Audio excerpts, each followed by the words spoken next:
Je la revois encore. On avait acheté cette maison, mais c'est pas elle que je revois. C'est pas la maison.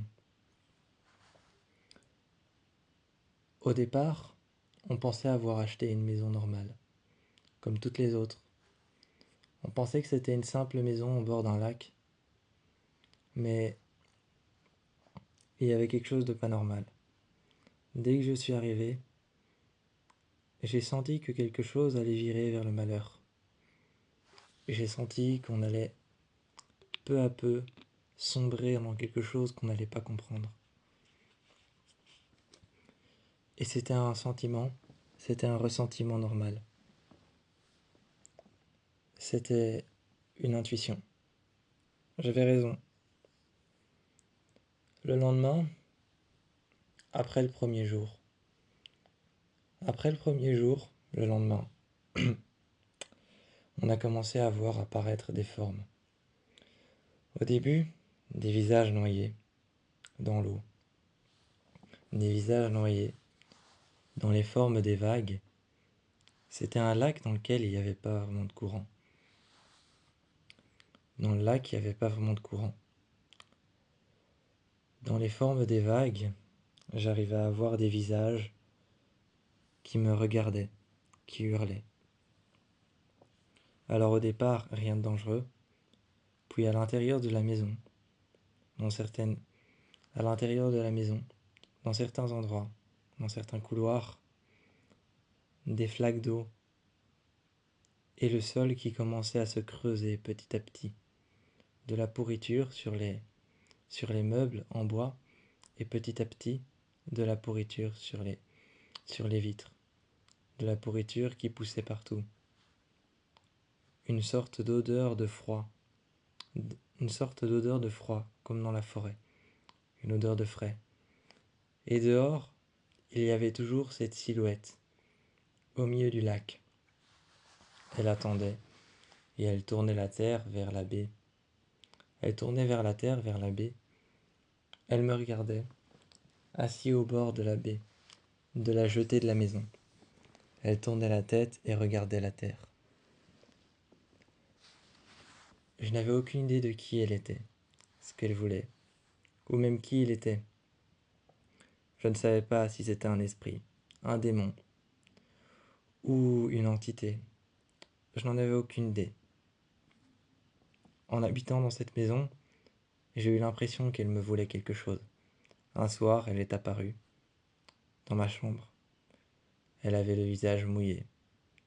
Elle a ouvert grand la bouche, et de l'eau est tombée en masse de sa bouche grande ouverte, sa mâchoire déplacée, sa mâchoire qui était déplacée, assez cassée et fissurée en deux pour que je puisse remarquer ses dents et la fissure qu'il y avait dans sa mâchoire.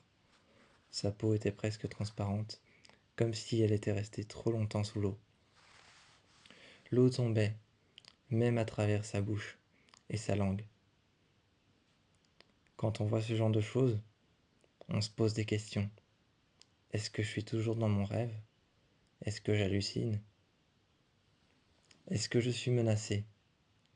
Parce qu'elle ne me montrait que des choses effrayantes, ne faisait apparaître que des choses. Elle n'était jamais trop en contact avec moi.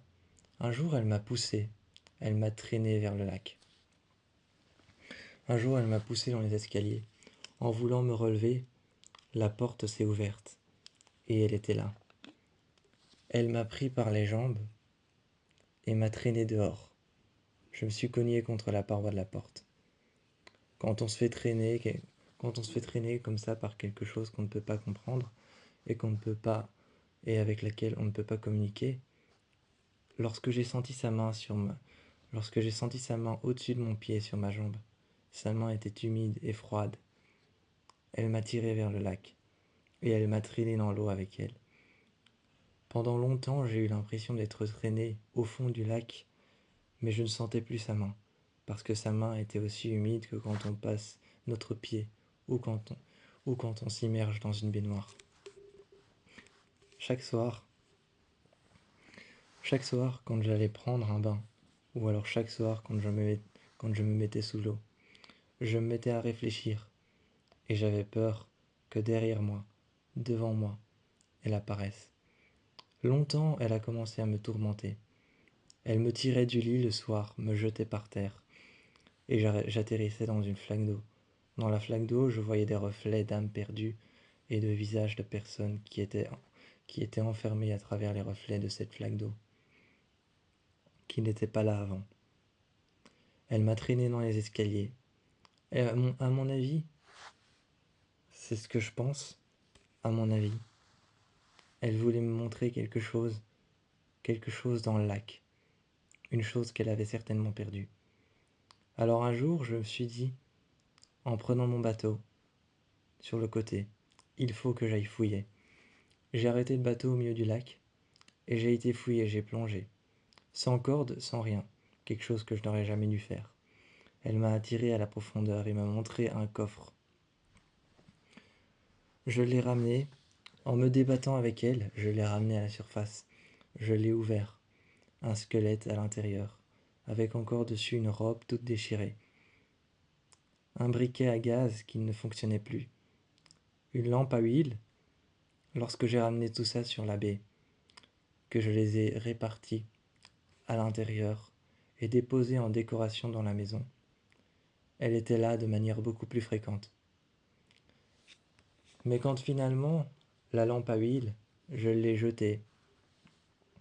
Quand la lampe à huile, finalement, je l'ai jetée dans le lac, et que chacun de ces objets, le squelette, a été rendu à un musée. Quand le squelette a été rendu à un musée, qu'un dossier d'archives a été fait sur elle, et que j'ai utilisé cette lampe et ce briquet, elle est partie. Elle n'est plus jamais revenue. Mais elle a laissé une empreinte en moi. La peur panique de l'eau. Depuis, je ne peux plus jamais m'approcher d'un lac, ne serait-ce que de mon bateau.